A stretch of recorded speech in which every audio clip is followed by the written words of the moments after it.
नमस्कार. लाडकी बहीण योजनेच्या लाभार्थ्यांसाठी एक अतिशय आनंदाची बातमी आहे. लाडकी बहीण योजनेचा ऑगस्ट महिन्याचा हप्ता कधीपासून महिलांच्या खात्यामध्ये जमा होणार आहे याची माहिती अदिती तटकरे यांनी त्यांच्या एक्स अकाउंटवरून पोस्ट करून दिली आहे.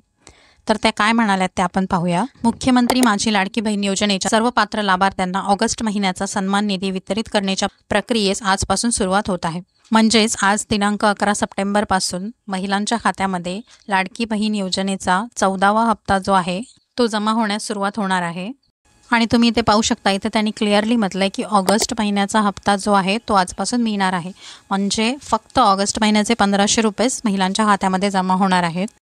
जर तुम्ही ऑगस्ट आणि सप्टेंबरचा हप्ता एकत्र येणार किंवा तुम्हाला आता 3000 रुपये एकत्र मिळणार आहेत असे जर काही व्हिडिओज जर तुम्ही पाहिले असतील तर ते सर्व फेक आहेत. तुम्हाला फक्त ऑगस्ट महिन्याचे 1500 रुपये मिळणार आहेत. तर तुमच्या खात्यामध्ये पैसे जमा झालेत की नाही ते चेक करा. झाले असतील तर कमेंट करून नक्की सांगा. इतरांसोबत सुद्धा हा व्हिडिओ शेअर करा आणि चॅनलला सबस्क्राईब करायला विसरू नका.